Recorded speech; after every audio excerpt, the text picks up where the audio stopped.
Lions, cats, dogs, rats, elephants are all mammals. They are warm-blooded, which means that their blood is too warm to touch. But man, warm-blooded means? Yes, I know. Warm-blooded actually means that the animal can regulate their body temperature. Can't you just let me make some jokes for once? Now, where were we? Yes.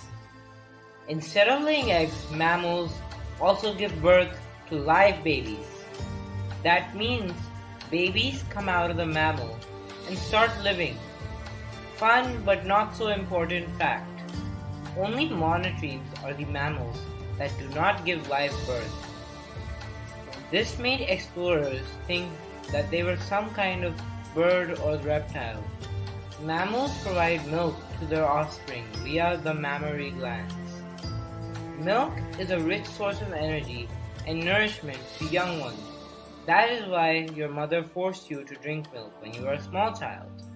It has everything a baby needs for easy digestion, brain development, and protection from illness and infections.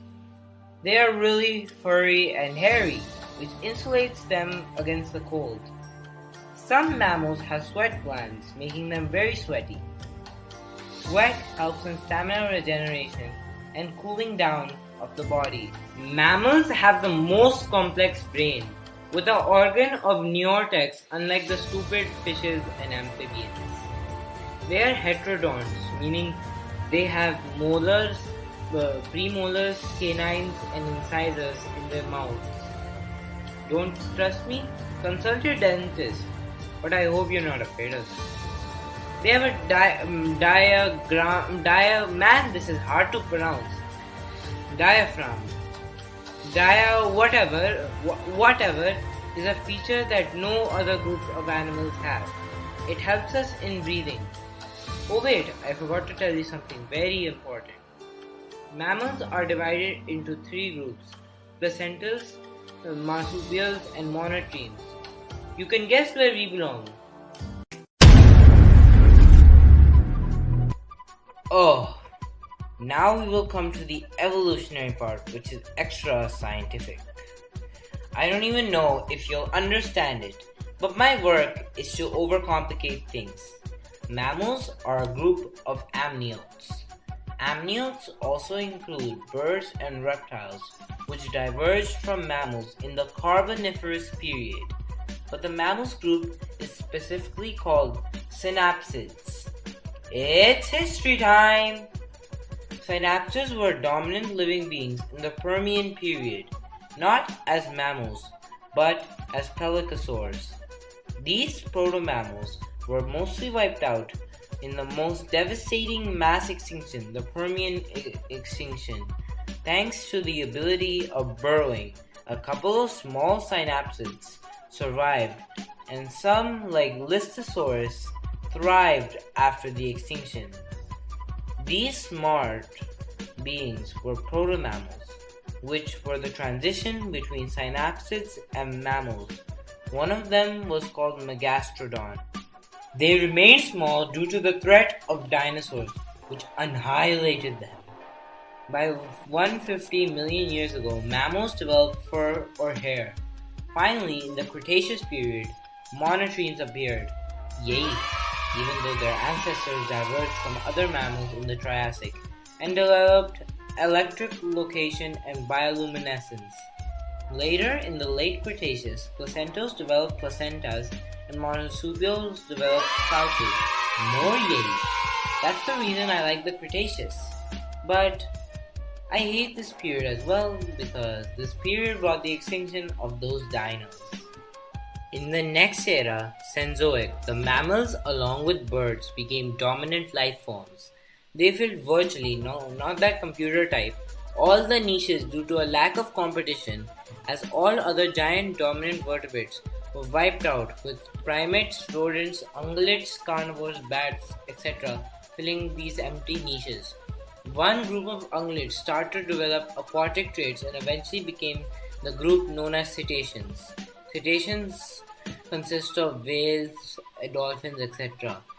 This can mean that cetaceans were about the size of your pet dog before swimming. Around 2 million years ago, our genus, Homo, the most dominant mammals, yay, first evolved, meaning that our ancestors came from 2 million years ago. So, that was all that we have to cover today about the evolution of mammals. As you already know, monotremes are one of the three groups of mammals. They are further divided into two categories, platy-platy-po and echy-echy-no.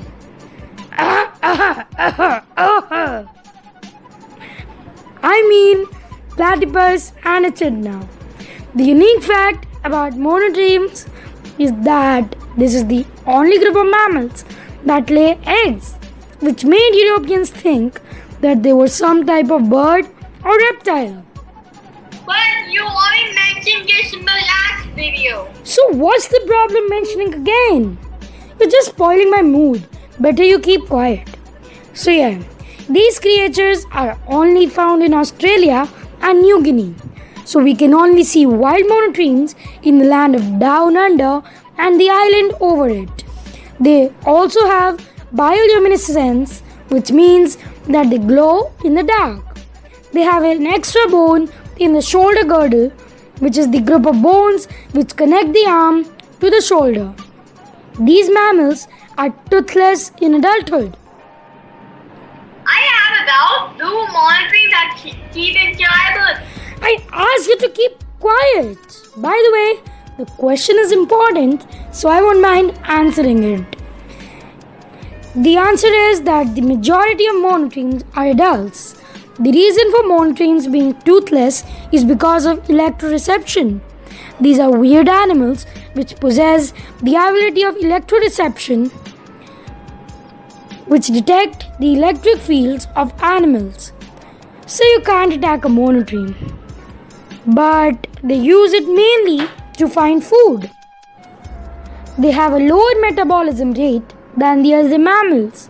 They lack a corpus callosum, which is the gross communication between the two hemispheres, causing monotremes to have a lower intelligence than placental mammals. Most monotremes became extinct with only platypus and echidna surviving. They have a beak or modified snout, even though they are mammals. So let's discuss the types of monotremes, starting with platypuses.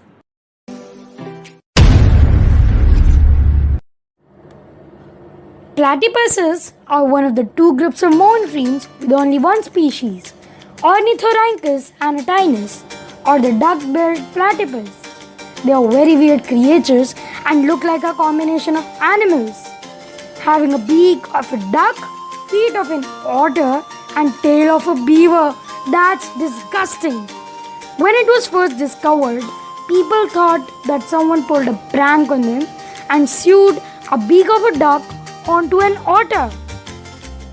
They sleep for 14 hours a day. Such a wonderful life. Hope I can too. They spend most of the time foraging for food. So I wonder how much food it needs. Male platypuses have a spur which contain poison. So I advise you to be careful when you hold a platypus. They can hunt with their eyes closed through their bill with electroreception, as said earlier. They are amphibia, But they're mammals, not amphibians. No, you fool! Other animals can also be amphibious besides amphibians. Amphibians means they live in both land and water. Do you understand? Oh, now I understand. Huff. Now where were we? They are excellent swimmers and possess webbed feet, which helps them in swimming. It walks on their knuckles, giving it a very weird walk, which protects their webbed feet. Its skin is waterproof, which helps them in swimming. Since they are semi-aquatic creatures, they have a disorder called Osteocellules? No. Osteocellules. No. Osteosclerosis. Osteosclerosis. Whatever. Why am I so bad at pronunciation? Anyways, this is the disorder which increases their density. They are adapted to swimming in water. They walk like reptiles, not like those mammals. These guys should not be called mammals. They're just so different from mammals. Even those from the mammal community calling them mammals. Why can't you just keep quiet? You're just spoiling my mood. Don't you know I'm recording? You know what? Platypuses have a body temperature of 32 degrees Celsius, which is lower than the other animals. Then why are they even called mammals? Shut up, man. Let me focus. Next up, we have echidna. Echidnas are anteater-like monotremes. Question! No questions. Shut up. They have a plenty of spikes and coarse hair that can hurt predators. They have the ability of curling, which makes them look like a spiky ball, just like the cute hedgehog. Don't mistake it for a ball or it's gonna hurt. They are divided into two groups, tachyglossus and zaglygossus. There are only one species of tachyglossus and 3 species of zaglossus. Wait, it rhymes.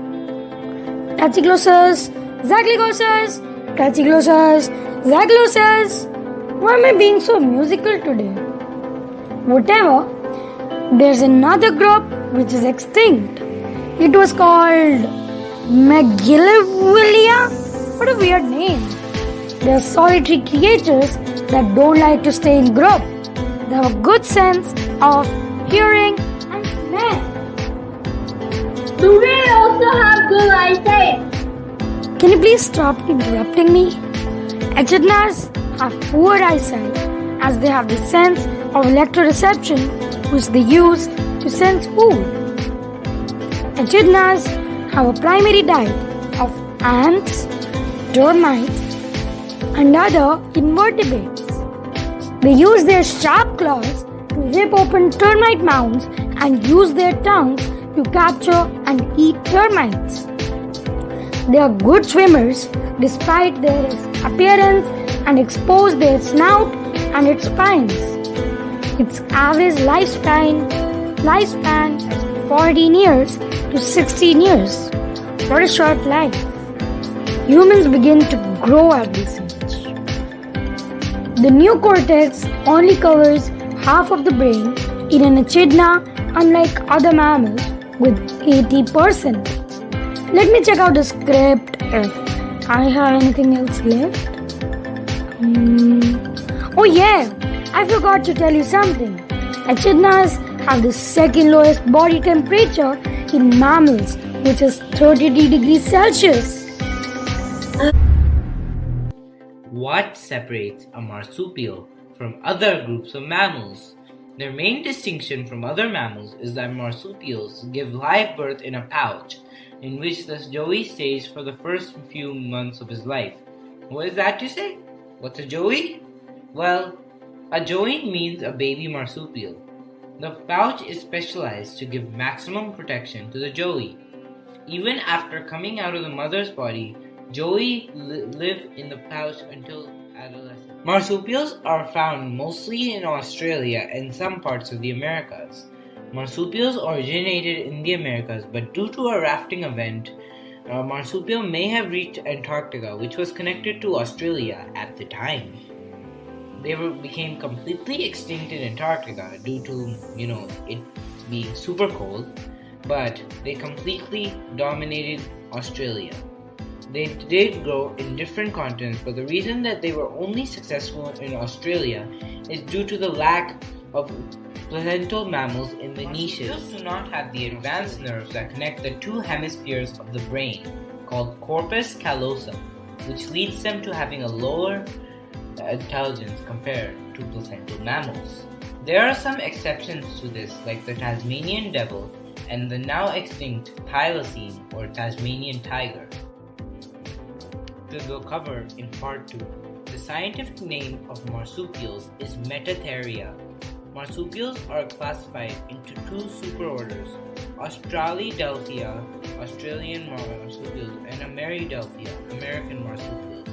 Ameridelphia is divided into 2 orders, Didelphimorphia or opossums, and Paucituberculata or shrew opossums. While Australidelphia contains 5 orders, Microbiopteria or Manito del Monte, Protodontia, Notorictemorphia or marsupial moles, Paramelemorphia, and finally Dasyuromorphia. Marsupials have a group of bones called the epipubic bones, which are bones that protrude from the pubic bone, believed to support the mother's pouch. Wait, what? Sorry folks, this was a misconception. The actual purpose was to support muscles that flex the knee, as epipubic bones are also found in male marsupials and monotremes. Marsupials generally lack an ossified patella, also known as kneecap, but there are exceptions to this rule, like the now extinct thylacine. The skull is relatively small and tight, and the cheekbones are enlarged. Now we've gotten an overview of marsupials, so let's talk about the first group of marsupials. As I already mentioned in the last section, the Didelphimorphia group is where common opossums are located. They have 19 genera and more than 110 species. Most of the species are similar in this group.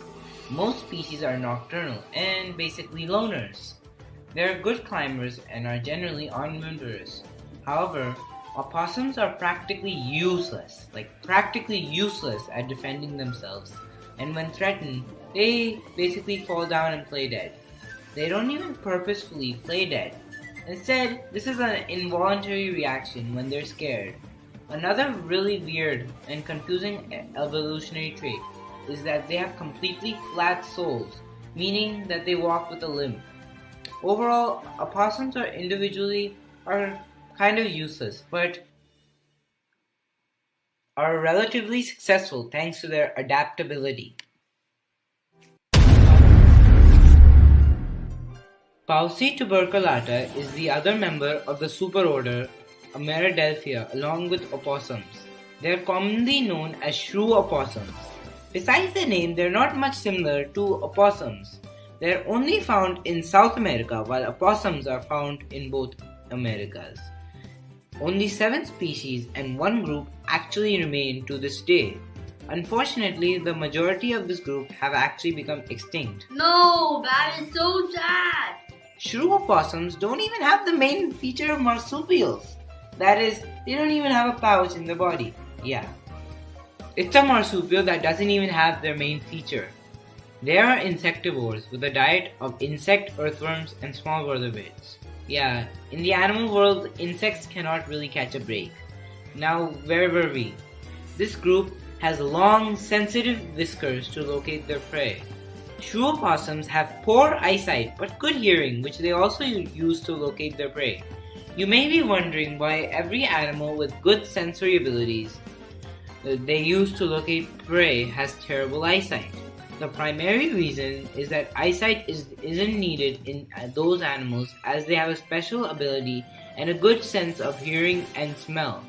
They spend the majority of their time in burrows and hunt in the late evening or night, which is also a reason for their terrible eyesight. The third group that we will talk about today is Microbiopteria. They are endemic to South America. Fun fact, even though they were found in South America, they're actually more closely related to Australian marsupials. Most of the species in this group are extinct, and only 1 remains, which is known as Manito del Monte. That's an interesting name. They're also known as Colo Colo opossums, as they resemble the useless opossums. Yeah, I don't like opossums. They are nocturnal and arboreal creatures that live in the thickets of South American mountain bamboo. They have a prehensile tail for tree life, and they build nests to protect themselves from the cold. They have an omnivorous diet of insects and fruit. I feel sorry for these insects. They have a very difficult life. Now, where were we? Yes. Another interesting ability is that they spend most of their lives in a torpor state, which enables them to survive extreme conditions and conserve energy. Wait, what is a torpor state? A torpor is a state where there is less physiological activities in an animal marked by reduced metabolic rate. This state is mainly used in hibernation, which is also done by Monito del Monte. A female needs more energy than males, shown by their fatter tail. And that's about it for microbiota. Now, let's talk about the first thing that comes to your mind when we talk about the marsupials, which are in the group Diprotodontia. Diprotodontia is the most major group of marsupials, which includes well-known marsupials such as kangaroo, possum, not to be confused with the opossum, that's a completely different species, the wombat, and in my opinion, the super hideous looking koala. They are classified into 4 groups: Wombatidae or wombat, Phascolatidae or the koala, Phalangiforms, also known as possums, and Macropodiforms. This order is the largest order of marsupials with 155 different species. This is the first group of marsupials that is actually endemic to Australia, not America. Yes, we can finally talk about Australian marsupials. Oh yeah, they mostly have herbivorous or plant-eating diet with the exception of the extinct marsupial lion. Wait, what? There was a marsupial version of a lion? Not really. The marsupial lion was called like that because they were apex predators. Now, let's continue. This group has an evolutionary ability called syndactylity. That rhymes. This is where the second and third digits on their foot are fused together but the claws are separate. Okay, I should stop talking about digits now. They also have the characteristic marsupial pouch, unlike Pauci tuberculata. Kangaroos are by far the most famous type of marsupial. They are characterized by their insane jumping ability. Koalas are some of the most useless animals I've ever seen, with them only being able to eat one type of leaf, that is a eucalyptus leaf, and not having any form of self-defense.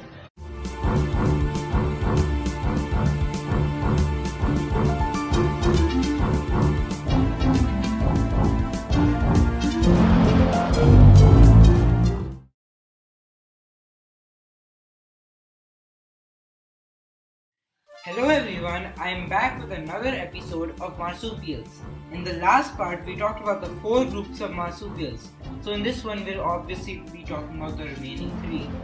If you haven't watched the first part yet, links will be down below in the description and also at the end screen cards. And one more thing, you might know that we recently launched another series called Animals Complicated, but that's a different from these videos, not voiced over by me. And these videos are part of Mammal series, which will be focused on one particular topic, while the Animals Complicated ones are about different animals.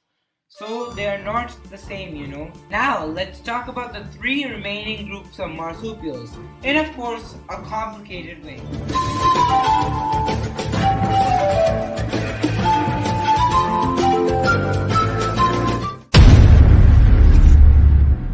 Notorectomorphia also belongs to the Australian groups of marsupials. They are endemic to the interior regions of Australia. Yes, this is another group that is endemic to Australia. This group contains marsupial moles which are further classified into 2 species, southern marsupial moles and northern marsupial moles. They have no eyes and are functionally blind, as they are fossorial animals. What is that you say? What are fossorial animals? Fossorial animals mean that the animal is adapted to living underground. Now, where were we? They don't even have an external ear. Wow, they don't even have two very important sense organs. So, do they have an extremely good sense of smell? Let me see. Yes, you're actually correct. Marsupial moles have an amazing sense of smell. At least they have an amazing sense of smell. They rarely come to the surface except in the rainy season. They mostly resemble moles. I meant the animal version of moles. That's the reason why they're called marsupial moles. They are about 12 to 14 centimeters long, smaller than your ruler, and weigh up to 40 to 60 grams. Wow, they're so light. They have a small pouch but have evolved to face backwards so that the dirt doesn't hit the joey. Please don't ask what a joey is. They have a short limbs and reduced digits. Why does every group have reduced digits? Now let's talk about Paramelomorphia, which contains the bandicoots and the biblis. Paramelomorphia is the fourth group of marsupials and has two subdivisions, Macrotes or biblis and Paramelidae, which includes bandicoots. They have a feature called syndactylity, which fuses their second and third digit. Wait a minute, that seems familiar. Yes, it is familiar as it's the same feature that we mentioned in the last section, Marsupials Part 1. Now, where were we? Yes, they mostly live in Australia, but some even live in the great Malay archipelago island of New Guinea. They have a large and upright ear, which means they have excellent hearing. They have poor eyesight as they're primarily nocturnal. The majority of marsupials have a poor eyesight. To compensate for their poor eyesight, they have an excellent sense of smell. After they locate food, they dug holes shaped like cones 13 centimeters deep. Since they eat food that is dug out of the ground, they also accidentally eat some dirt. Most of the species of this group weigh 1 kilogram but can also vary from 140 grams to 4 kilograms. They have a plump arched back, meaning most of them have an omnivorous diet of insects, grass, spiders, earthworms, seeds, fruits and small vertebrates. Again, why do these insects suffer? They are hunted by owls, dingoes, squirrels and the invasive fox. So now let's talk about the second major group of marsupials, which is known as Dasyuromorphia. Dasyuromorphia is the second major group of marsupials after Diprotodontia. While watching the earlier parts, you might be wondering where the carnivorous marsupials are. Yeah, I was also thinking that. Actually, the majority of carnivorous marsupials are members of this family. The extinct marsupial lion, which is part of the Diprotodontia, and some members of Paramelomorphia are the only carnivorous marsupials that are not classified in this group. They are divided into 4 categories: Thylacinidae or the Tasmanian tiger, coals and Tasmanian devils, Donarts and Numbats. They mirror the look of placental mammals. That's why British settlers named them after placental mammals. And by the way, for a fact, for some stupid sheep farming, the Tasmanian tiger went extinct due to the British settlers. So, it is presumed that Dasyuromorphia has a higher intelligence than other marsupials. The Tasmanian tiger especially has a high intelligence. They have a partial marsupial pouch, but at least they have a partial pouch unlike Pauci tuberculata. Before the arrivals of humans about 50,000 years ago, they were actually giant and dominant. The Tasmanian devil is a very ferocious, aggressive and dangerous creature. So if you stroll into their territory, it might be game over. The extinct thylacines were very shy and timid, so the British settlers didn't even have much to worry about. Coals are primarily nocturnal and spend most of their time in the dens due to the high amount of offspring that they give birth to. It is going to be very hard to manage these offsprings. Donuts are about the size of a European mouse and are insectivores. Numbats like Pauci tuberculata have no pouch. Seriously, come on, this is just very unusual. There's also another unusual fact about numbats. They have amazing eyesight and are diurnal. Yeah, a marsupial actually has good eyesight. Now, placentals are the most important group of mammals from our perspective, as the group contains our species. The main feature of placentals is the placenta, hence its name. Placentals give proper live birth with the help of the placenta. The placenta is not unique to them, as it's also found in marsupials, some fishes and some reptiles. Then why are they even called placentals? It is because they have the most developed version of the placentas. Now where were we? Alright, placentas are thought to have originated from a virus.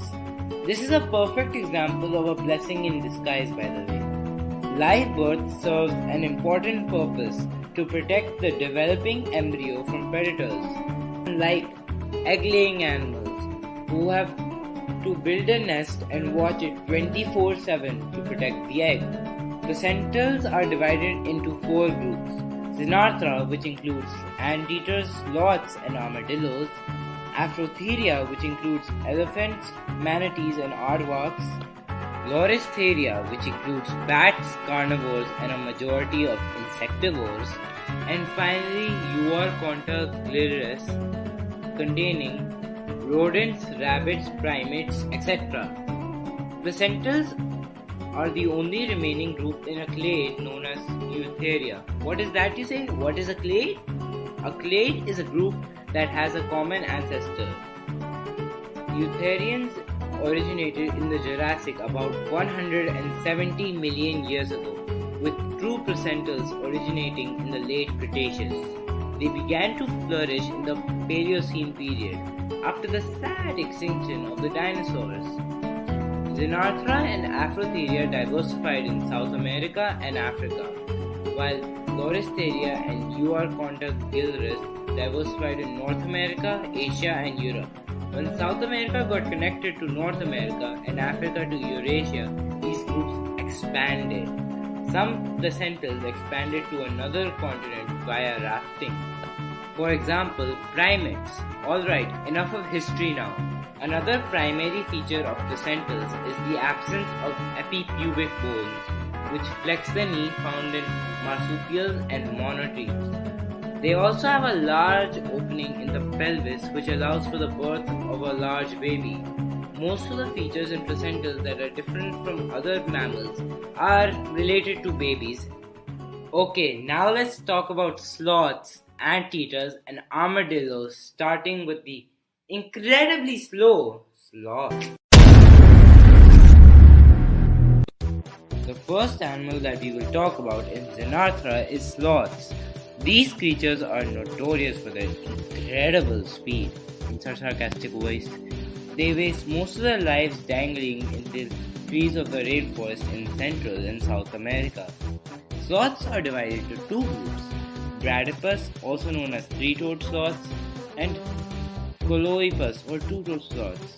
There were also other groups that were giant ground sloths, but got extinct due to the arrival of humans about 11,000 years ago and climate change due to the last ice age.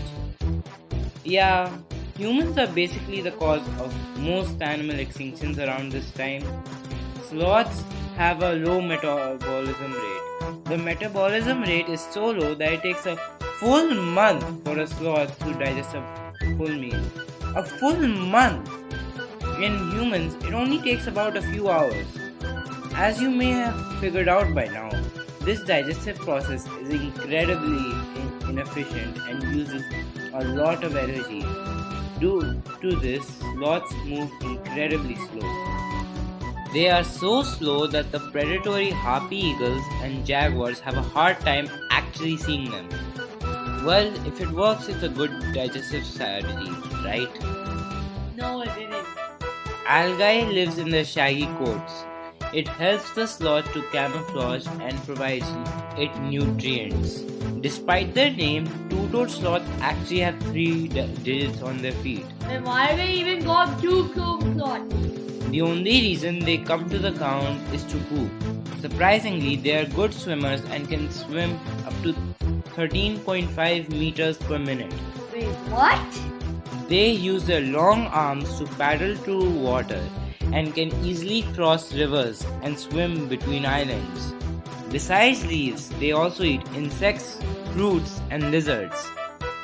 Now even sloths are eating insects. Poor insects. They are literally beaten around in the animal world. They have color vision, but they have poor eyesight and a sense of hearing. Yeah, sloths are very useless. Because of this, they have to rely on their smell.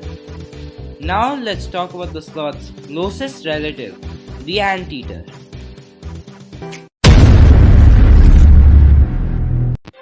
Anteaters are the second group of Xenarthra. They are also known as vermilingua. Together with sloths, they are in the order Pilosa. They are classified into 4 species: the giant anteater, the silky anteater, the southern tamandua, and the northern tamandua. They eat small insects, especially ants and termites. Of course, again, insects, they always get massacred. Anteaters are specialized for eating insects, hence the name, anteaters. They have a sticky tongue which is used to lick many ants and termites quickly to prevent the insects' stings and jaws, which insects use to defend themselves from predators. They can visit up to 200 termite mounds a day and can eat up to 3,000 ants. Wow, they can eat a lot. They must have a high metabolism rate. Do they? Actually, they have a low metabolism rate. In fact, all Xenarthrans have a low metabolism rate, but at least it's not as severe as compared to sloths. The main reasons why anteaters eat so much is because of the low calories that is provided by insects. The anteater's tongue is covered with thousands of tiny hooks which hold the insects together along with large amounts of saliva. The stomach has hardened folds and uses strong contraptions to digest the insects, a digestive process assisted by the small amounts of ingested sand and dirt. This process is also used by birds. While hunting ants, they rip open anthills and logs, which is a home of ants and termites. They have terrible eyesight, so they need to rely on their excellent sense of hearing and smell. Come on, another animal that have terrible eyesight? Very ridiculous. Adult males are slightly larger and more muscular than females. Males also have wider heads and necks. The anteaters are territorial and solitary creatures. Males don't enter the territory of another male anteater but usually enter the territory of females to mate. If a territorial dispute occurs, they swat, vocalize, and even ride on their rival. They have sharp claws, and when they are attacked by jaguars, they can stand up on their feet and defeat the jaguar with his giant claws. Now let's talk about the third group of Xenarthra, armadillos. Armadillos are the last group of Xenarthra. They belong in an order known as Cingulata instead of Pilosa this time. They are classified into 2 groups, Dasypodidae and Chlamypodidae. Such weird names. They have 9 genera and 20 species. They used to be giant in the form of glyptodons. Glyptodons became extinct in the Ice Age. What happened in the last ice age that caused so many creatures to become extinct? In the last Ice Age, humans arrived. And also at the end of the Ice Age, many changes in the climate occurred. Most armadillos live in Central and South America, with some even reaching at the center of the continental US. They are further expanding in North America due to the lack of natural predators. Humans do not count as natural predators. Their primary feature is their leathery armor shell. Some species can even roll into a ball when threatened by predators, just like the echidna and the cute hedgehog. But yeah, unlike the echidna or hedgehog, they are not spiky. The armor on their back is made up of keratin, the same material that is present in our nails. Another funny fact about armadillos is that one species of armadillos can jump high in the air when surprised, but it can also result in their death if they land on vehicles. That's very dark. Armadillos can eat invertebrates like insects and earthworms, plants, and also carrion prey. Armadillos dig holes in the ground which they can also use as burrows for living. To assist in digging, they have long and sharp claws. They have 3 to 5 toes on their forefeet, which is specialized for digging. Armadillos have short legs, but they move very quickly. This is the opposite of the sloth. They have hairs on the side of the body which can be used to sense things in the dark. Armadillos have poor eyesight but good smell. They are solitary animals and do not like to share their burrows with other adult armadillos. Aardvarks are the first group of Afrotheria. They have only one species. Like most Afrotherians, they live in Africa, especially in sub-Saharan Africa. They don't live in the Saharan desert. As you know, the heat is unbearable there. They used to earlier live in the Sahara, Madagascar, and also Europe and the Middle East. However, as you may have guessed, humans were responsible for their extinction there. They consume ants and termites. They tear up termite mounds using sharp claws and scoop up to 100 ants and termites in one slurp with their long and sticky tongue. Their most notable ability is burrowing, in which they rear their young. Hence, they are known as fossorial animals. They can extract ants living underground using this ability. They dig holes 2 to 3 meters long using their powerful feet, which are specialized for digging holes, and move their tail to shovel dirt. They are notable for just abandoning holes frequently and digging new ones. These holes are taken in by other animals like the aardvark's arch rival, the hyena, which is so uncivilized.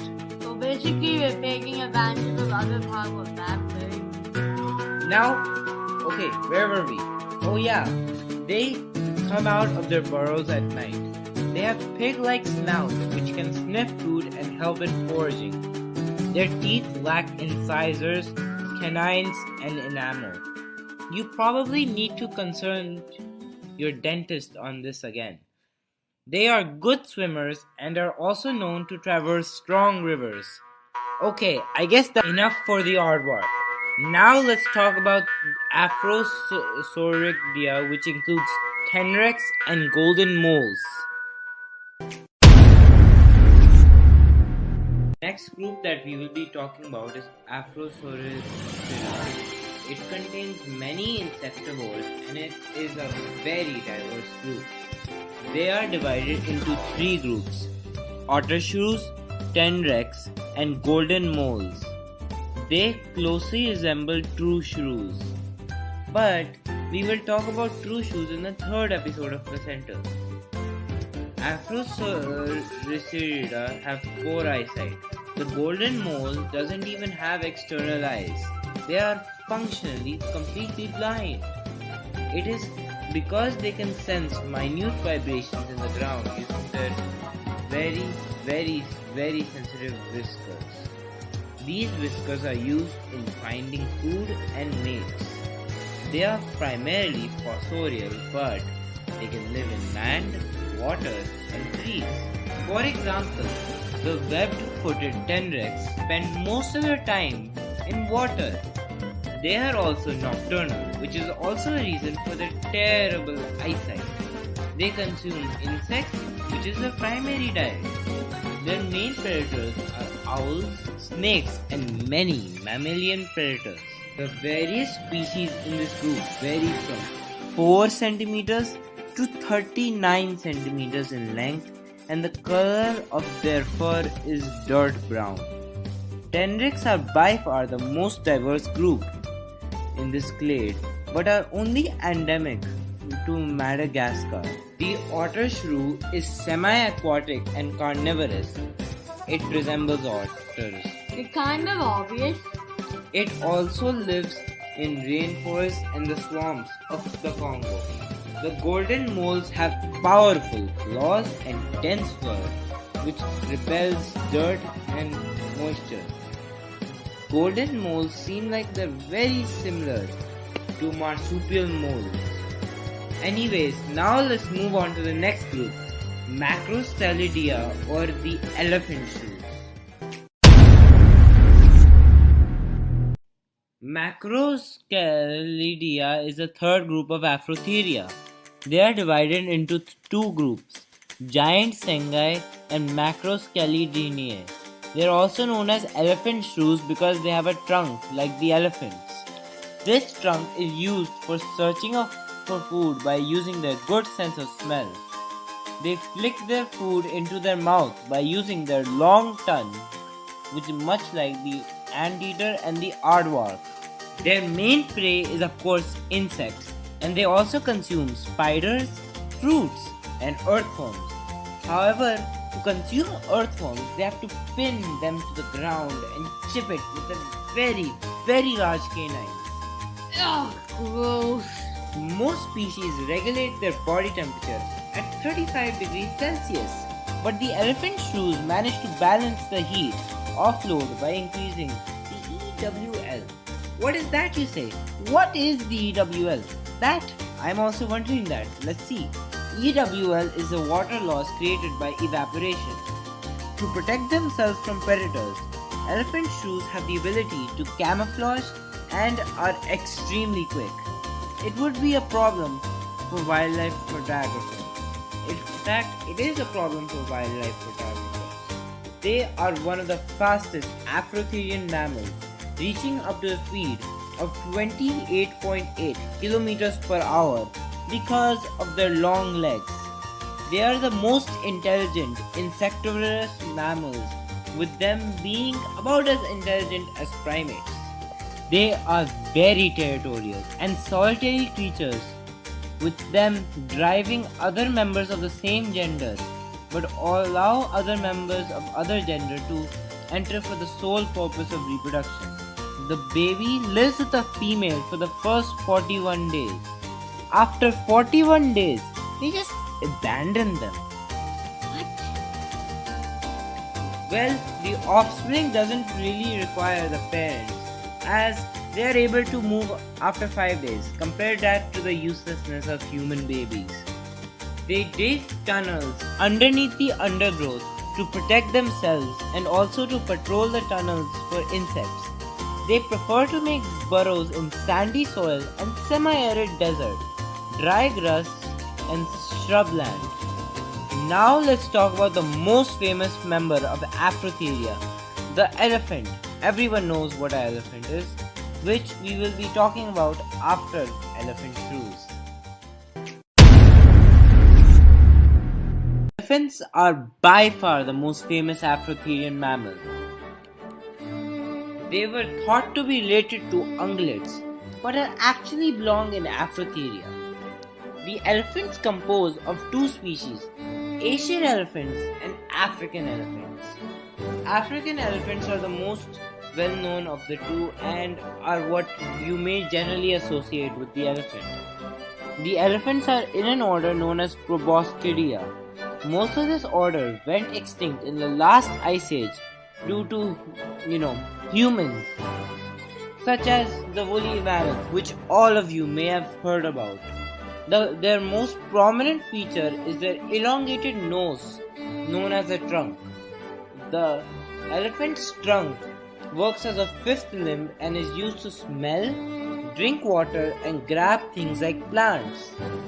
The elephants drink water by sucking it into their trunk and then spraying it into their mouth. Yeah, I guess that's a pretty weird way to drink water. They have the strongest sense of smell in the animal kingdom. The trunk is also used for communication as they use it to detect vibrations in the sound and also detect seismic vibrations in the ground using their soft skin pads on their feet. The trunk blows low frequency sounds to other elephants through their tongue. Yeah, elephants are mostly useful due to their trunk, but they have many other features and abilities. They have a very high intelligence. They are actually tied with cetaceans for the second highest intelligence in the animal kingdom, behind what? Of course, the humans. Their intelligence is mainly used for memorizing water holes in case of droughts. They can also use it for tool use. Even the elephant society is composed of familial ties, like when an elephant dies, a family mourns it and conducts a proper funeral. The elephant society is a matriarchal society. It's a pretty close-knit family. They try not to hurt humans. Another OP ability of the elephant is their tusk. It is used for defense against predators, digging, gathering food, and other things. The elephant's tusks are basically very long incisors. Males have usually a larger tusk than females. Unfortunately, the elephants are getting extinct due to the tusks as it's used for ivory. A stupid fashion item. Because of that, some elephants are evolving not to have tusks at all to prevent themselves from getting extinct. But evolution takes time, which elephants don't seem like that they have. Speaking of evolution, the elephants originally evolved from hyraxes, which is a small mammal that kind of appears like a rodent. They grew large and grew a trunk, which was originally used as a snorkel. Now let's talk about Hyracodia, or what the elephant's ancestors were, the hyrax.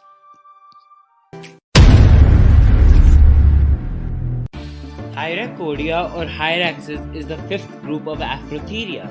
They are divided into three groups: rock hyrax, yellow-spotted rock hyrax, and tree hyrax. They have an omnivorous diet of grass, fruits, leaves, lizards, and insects. They have a special chambers in their stomach which digest the fiber in leaves and are brought back to the mouth to chew it again. This is similar to ungulates. Like most Afrotherians, they live in Africa, but one species of the rock hyrax lives in the Middle East. These are plantigrade animals. What is that, you say? What are plantigrade animals? Plantigrade animals are the animals that walk on their 4 feet, like humans. Now, where were we? Yes, a unique feature in hyraxes is that it has a poorly developed internal thermal regulation system, so that they have to lie down in the sun for very long periods of time. So we're basically cold-blooded. Yeah, we can say that. They're similar to lizards and everything. They have tiny tusks which are bigger in males.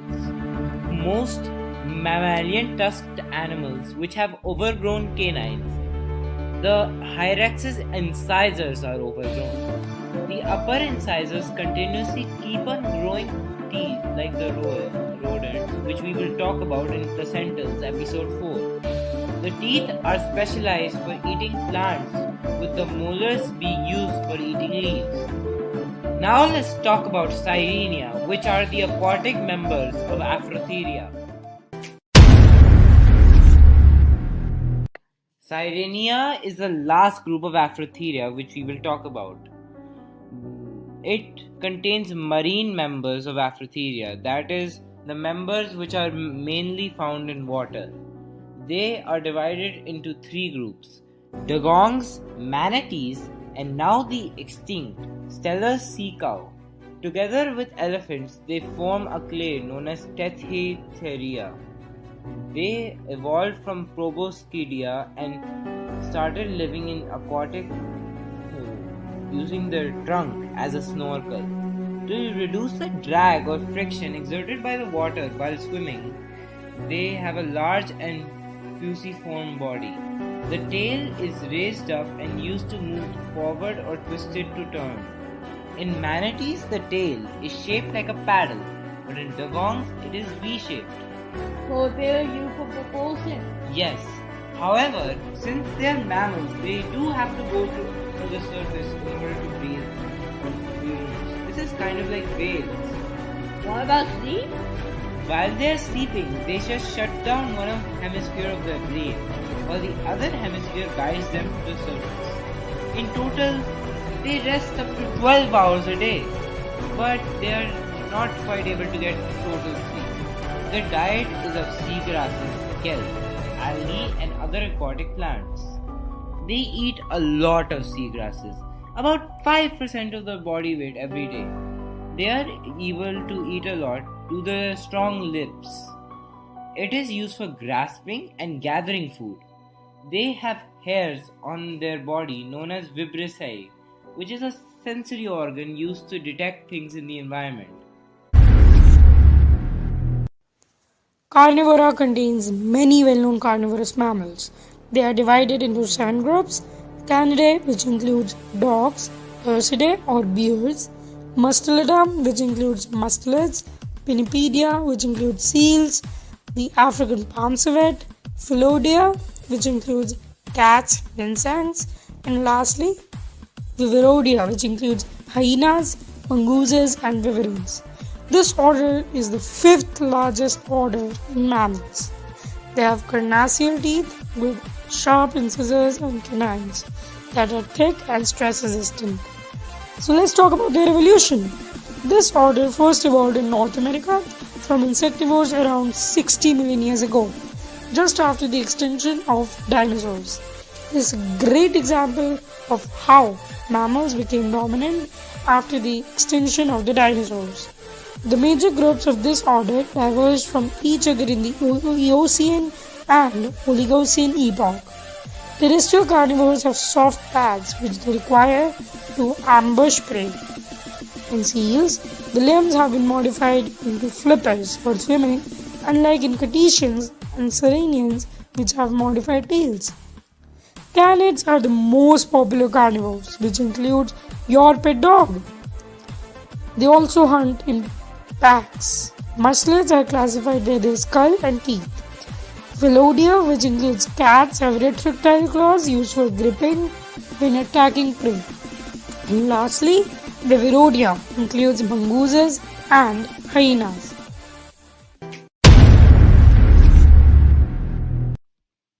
Pangolins are also known as Manidae. They are divided into 3 genera: Asiatic pangolins, African tree pangolins, and lastly, African ground pangolins.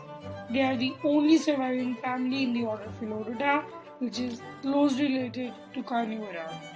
Unfortunately, the remaining families went extinct. They live in the sub-Saharan Africa, the Indian subcontinent, China, and the Southeast Asia.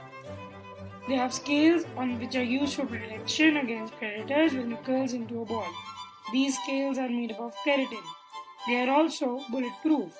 However, these scales are also a liability as many people oppose them, as they believe that the scales have health benefits, but that's a superstition made by the Chinese religious folks. Literally, if you believe that, then eat your toenails. They have a diet of insects, especially ants and termites. They secrete sticky saliva so that insects could stick to the tongue. Due to this tongue, they lack teeth so that they can ingest stones to grind insects. They also have a sturdy skeleton structure and powerful front claws to tear termite mounds. Now, let's talk about the 2 groups of ungulates, starting with the most diverse of the 2, which is Artiodactyls.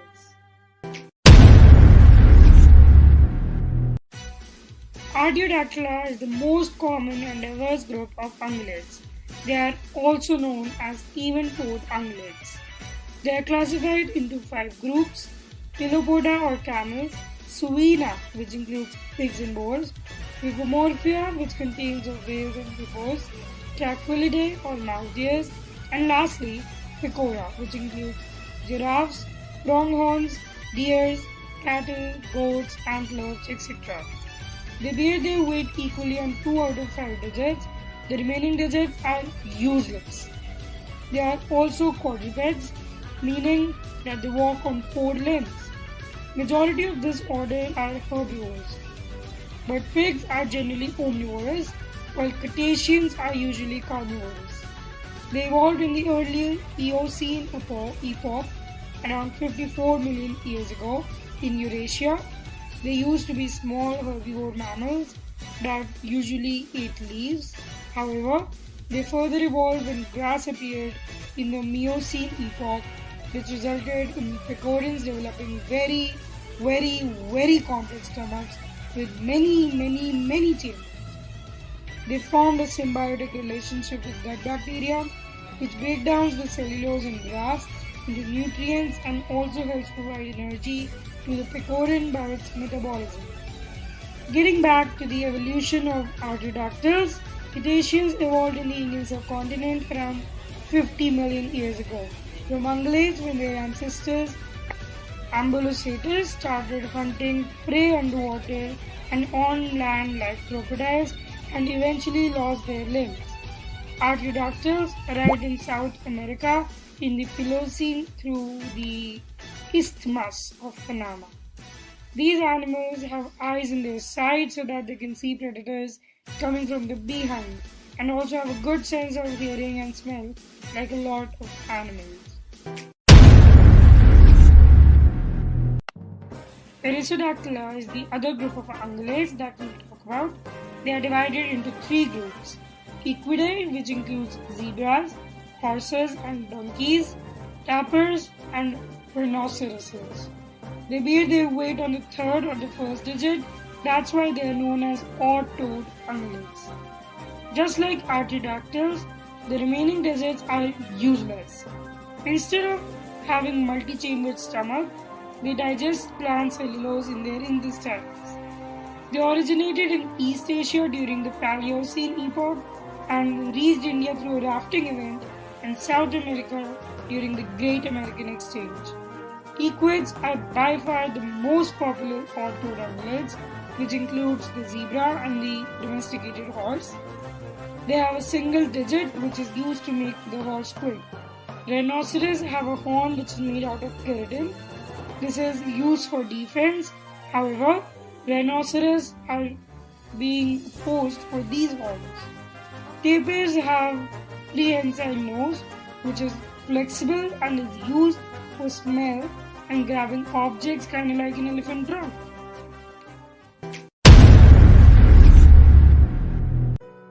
Chiroptera are also known as bats. They are divided into 3 groups: megabats, Rhinolophidae, which includes horseshoe and false winged bats. It is the second most diverse group of mammals after rodents, with them constituting about 20% of mammals. They are only mammals with the ability to fly. Wait a minute, we talked about possum which can drive in marsupial 1. Then can we consider possum by flying? No, actually, flying and gliding are different. Gliding is a form of jumping. Bats' wings are developed to fly with a thin membrane of skin between their digits which helps move their wing. Their main flying muscles are similar to that of humans. There is a thumb extending from the wings which helps in climbing trees. It also helps in takeoff for bats. Majority of bats eat insects, but some species consume fruits and nectar, while vampire bats consume blood from sheep, pigs, and even humans. Just to give you guys nightmares, let's talk about how they drink blood. They have very sharp fangs to bite the animal, then they lick the flowing blood with their tongues. Another cool thing about bats is that they have the sense of echolocation, in which the bat emits the sound waves and hears the echo of the objects in their pathway of the wave. This is similar to that of the sonar used in ships. This sense is used for navigation, identifying objects, and hunting insects. However, this ability is not found in megabats. Why? It's a very useful ability. See, where microbats are nocturnal and eat insects, megabats are diurnal and eat nectar and fruits.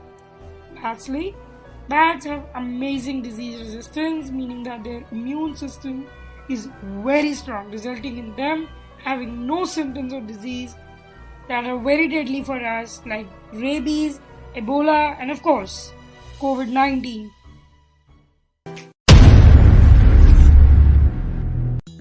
Ulipotyphla are divided into 4 groups: Erinaceidae, which includes hedgehogs and moonrats, true shrews, moles, and lastly, solendogs. They are a very diverse order with about 450 species.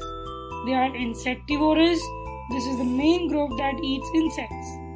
They have good hearing, touch, and smell, but poor eyesight because they don't really require eyesight in hunting insects. There are basically less features that unite this group.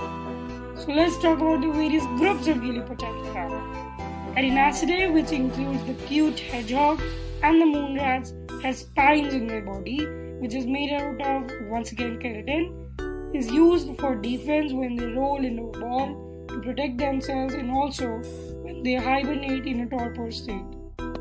True shrews are found worldwide except in Oceania. They have a high metabolic rate, that's why they consume a lot of food. They have the ability of echolocation, like bats, resulting in them having terrible eyesight. Speaking of eyesight, moles are literally blind or have small eyes, so they rely on whiskers on their face or feet. It is used for sensing objects and basically another version of touch. Solendogs are venomous creatures in the Caribbean. They inject their venom through their lower incisors. This venom is strong enough to cause paralysis in humans. Rodents are the largest group of mammals, which makes up 40% of all the mammals. They are so diverse that you can find them in every continent besides Antarctica. They are divided into 6 groups: Hystricomorpha, which includes porcupines and guinea pigs; Siguromorpha, which includes squirrels, prairie dogs, chipmunks, etc.; Anomalomorpha or flying mice; Castoromorpha or beavers; Neroidea, which includes rats and mice; and last but not the least, Lepodoidea, which includes jerboas.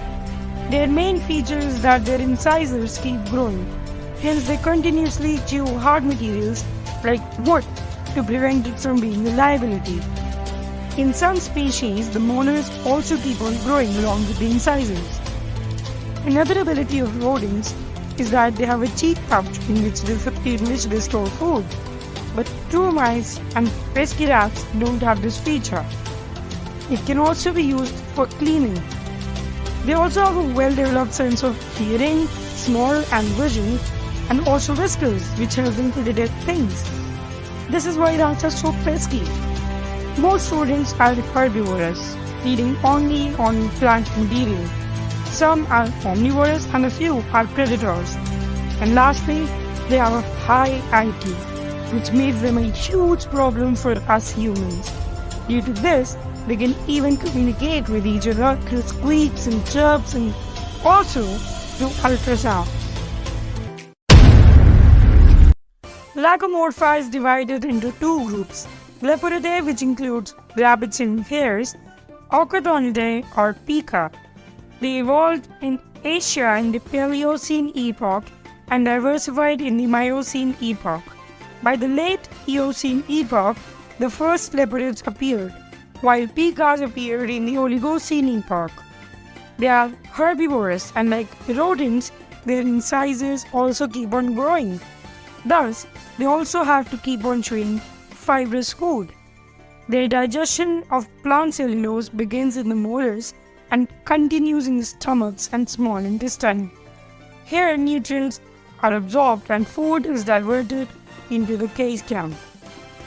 The microbes then digest cellulose and convert it into sugar. Leporidae is by far the most popular group, with them containing rabbits and hares. They have elongated ears, short furry tails, and hind legs. They are adapted to rapid movement. Peakers are mountain creatures and live in Asia and North America. They have short limbs, a very round body, and even coat of fur and no external tail. They live in mountainous regions because they require cold temperatures to live and can die if exposed to temperatures above 25 degrees Celsius.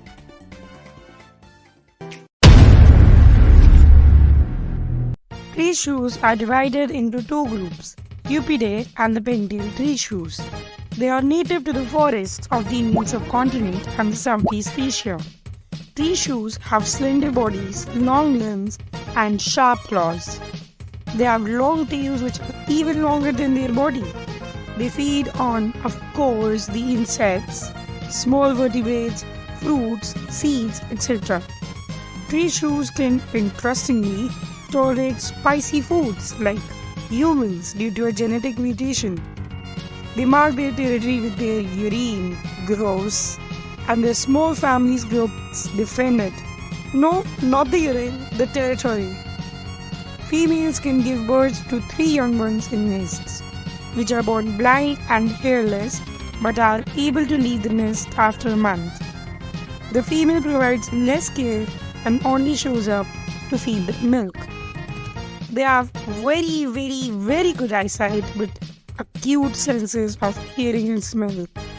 Tree shrews nest in tree cavities or on the ground, using hollow tree trunks, rock crevices, and ground cavities. Tree shrews are very intelligent, having a similar IQ to that of primates, but more on them later in this video.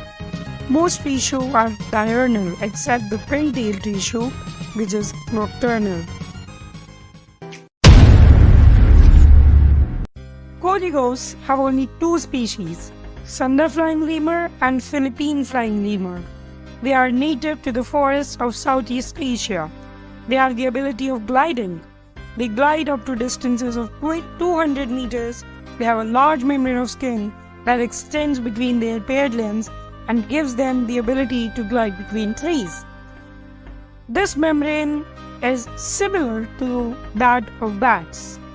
This membrane creates greatest surface area possible between the coligos' limbs. However, they are not skilled climbers as they lack thumbs. Instead, they have to grip onto the bark with their claws. They are nocturnal animals having an amazing night vision. They spend most of their time foraging in trees. Their diet is of fruits, sap, flowers, leaves, and shoots. Even though they are placentals, they raise their young ones in a way like the marsupials. The baby clings onto the mother's belly, and the membrane, which is used to glide, is folded into a pouch, which is used to keep the baby warm and secure.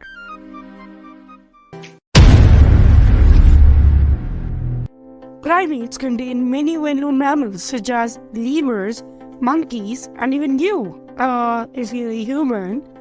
They are divided into 6 groups: Hominidae or great apes, which includes chimpanzees, gorillas, and humans; Hylobatidae or lesser apes; Cercopedezoidea, which includes old world monkeys like baboons, langurs, macaques, etc. Platyrrhini or new world monkeys like tamarins, spider monkeys, etc.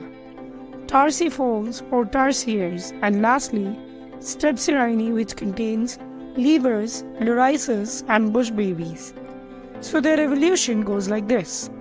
Purgatorius, the first primate, evolved 66 million years ago after the extinction of the dinosaurs in the North America.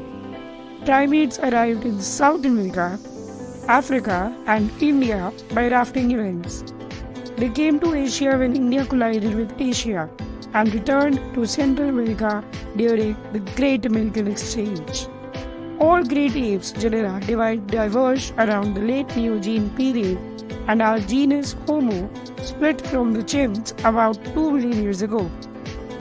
Our species, Homo sapiens, originated 300,000 years ago. Getting back, the main distinguishing feature of primates is that they have nails instead of claws for grip when climbing trees. It is now useless in humans, unless you're climbing a tree. Another unique characteristic is that they have 2 to 3 cones in the retina, which allows them to see color. This feature was adopted by our ancestors to see ripe fruits. Moving on, primates are the most intelligent animals in the world. They have an elaborate neocortex which is involved with sensory perception, generation of motor commands, spatial reasoning, consciousness, and in humans, language. Great apes consist of humans, chimpanzees, gorillas, and orangutans. Humans are tailless, and males are generally larger than females. They also have a long adolescence. Gibbets are also tailless, and they primarily move through branches. Old world monkeys have tails, but it's not prehensile. New world monkeys have prehensile tails. Moreover, they rely on a single chromosome for color vision. Tarsiers are nocturnal and have giant eyes which are bigger than their brain. And lastly, Strepsirrhini is divided into 2 groups: Lorisoidea, which contains lorises and galagos, and Lemuridoidea, which contains the lemurs of Madagascar.